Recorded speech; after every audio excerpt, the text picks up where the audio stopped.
Q1 2026 turned out to be the most turbulent difficulty period we've seen since the Chinese mining ban back in 2021. But I think the data actually speaks to more differences than similarities, Colin. So let's check it out right now. Let's get into it.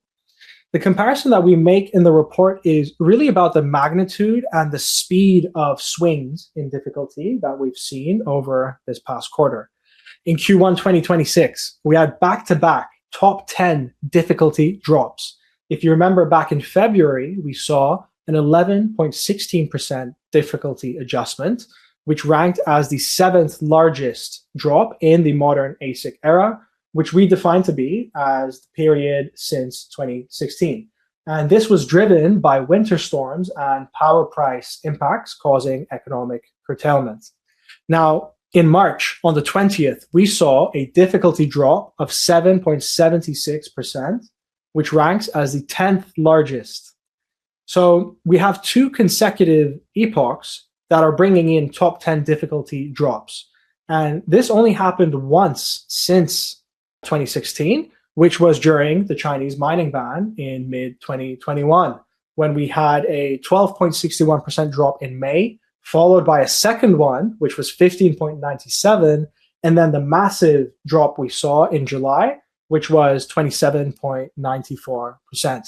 So when it comes to similarities, this three-epoch sequence, which took place in 2021, is what directly compares to what we saw in Q1 of 2026.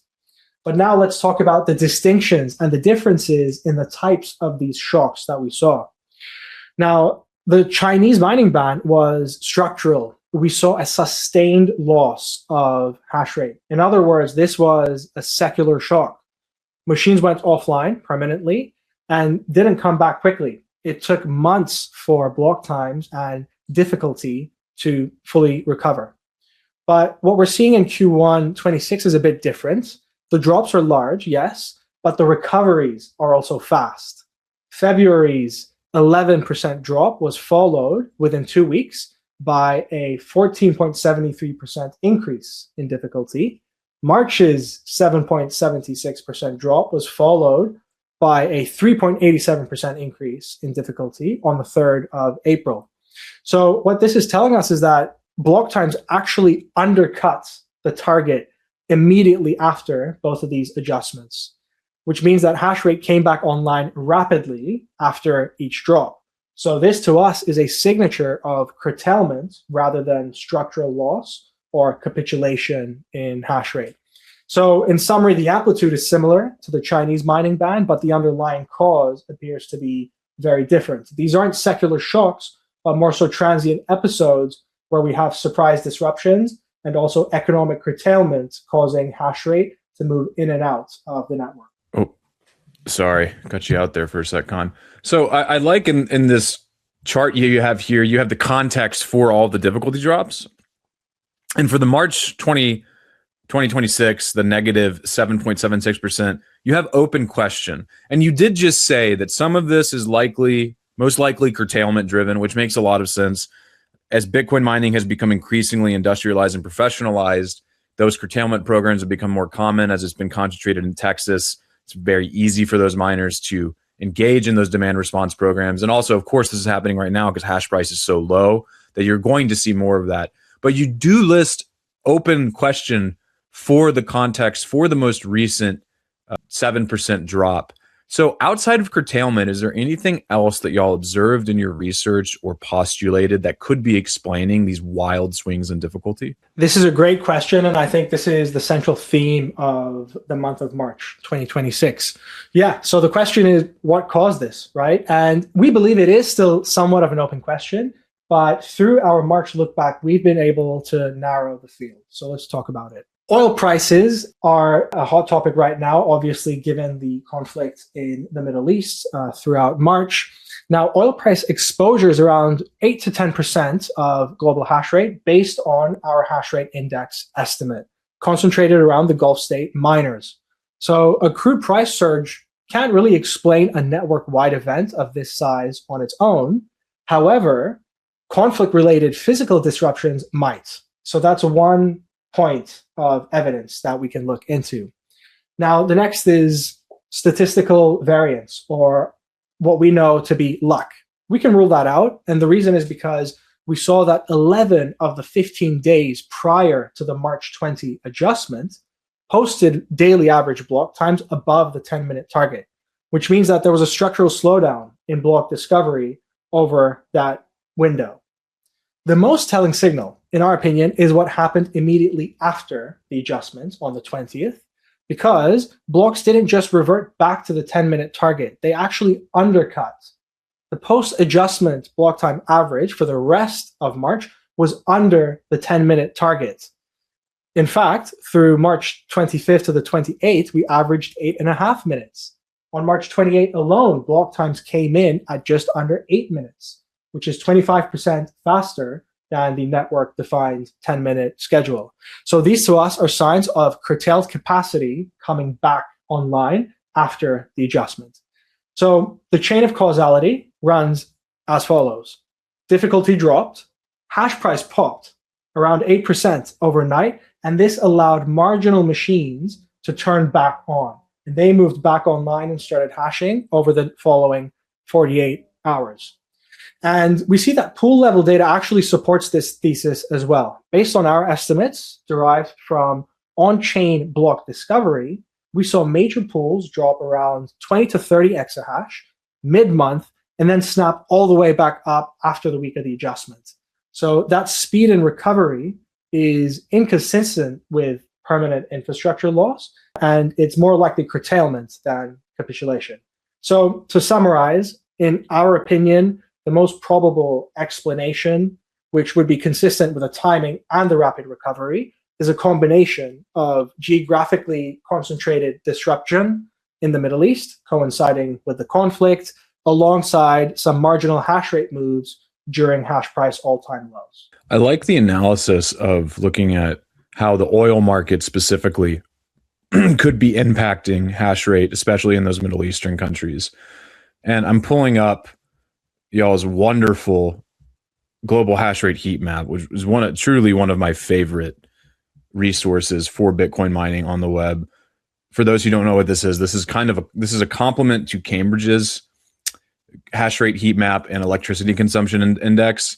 And whereas Cambridge surveyed pools and asked them for IP data for their users, which can be a little tricky because I could be running a Bitcoin mine in Texas, but I live in Tennessee or New York, and I'm going to have my IP logged for maybe an exahash in Tennessee or New York, where really that exahash is in Texas.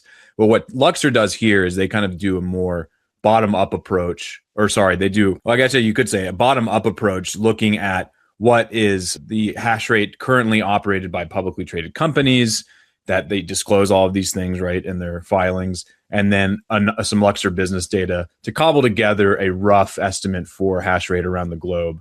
But if we look at the Middle East, we can see Oman has quite a lot of hash rate, according to Luxor's estimates here, at 32 exahashes and 3%.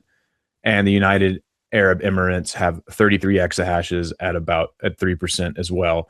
And if I'm understanding correctly, Khan, you're saying that some of these operations are dependent on electricity powered by oil, essentially, right? Like they still have, which is not that's not common in the U.S. anymore. The Northeast has some, like New York has some petroleum-based fuel for electricity, but in the Middle East, obviously, they're drowning in it, so they have more of that. And so you're saying that we can kind of draw somewhat of a line between the disruption in those markets and what we're seeing with the difficulty drop.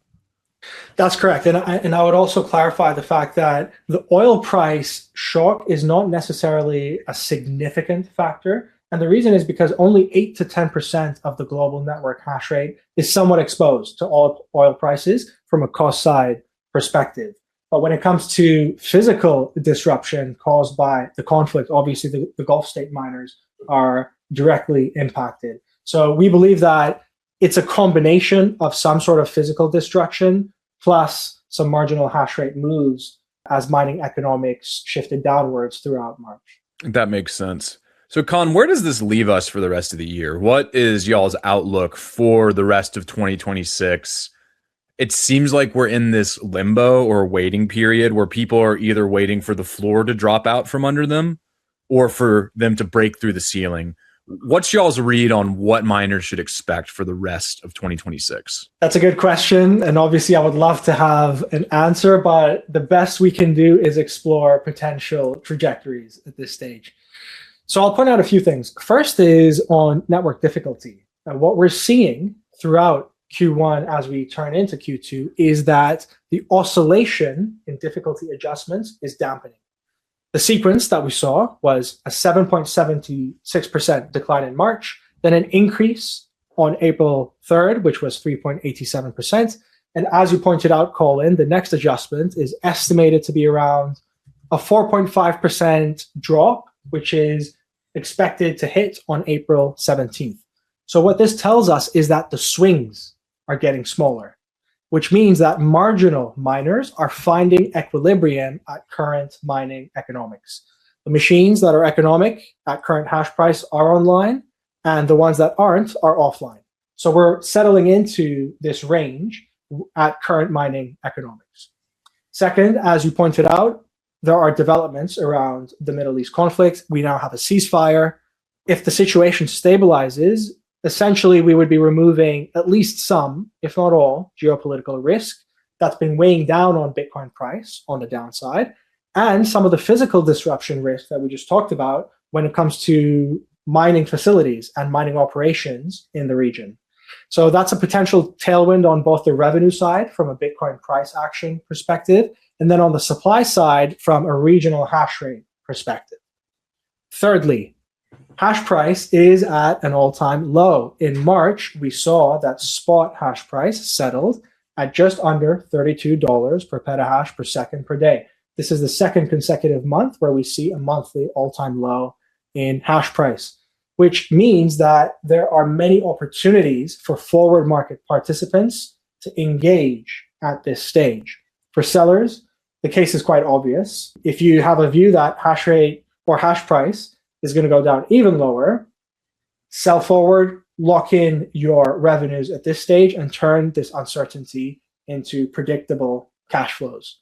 If you're a mining operator and you're looking to finance fleet upgrades, you can use the deliverable forward to sell forward, receive Bitcoin-denominated capital upfront, and utilize that capital for buying new machines and improving your mining economics. At this point, the forward curve is essentially allowing mining operations to buy hash rate at a cheaper rate than self-mining with mid-gen machines at 4.5 cents per kilowatt hour. So it's an attractive entry point for buyers looking to either reduce their hash cost, improve their fleet, or to simply expand without dealing with any sort of infrastructure headache. But zooming out, the big picture, it all depends on Bitcoin price. Where we stand today in the cycle is an open question. If we look back at our October 2025 peak, Bitcoin was at 126K. Right now, we're hovering at around the 72, 73K range. So where we are remains to be unknown, but Q2 might just shape up to be a turning point for both Bitcoin and the mining space.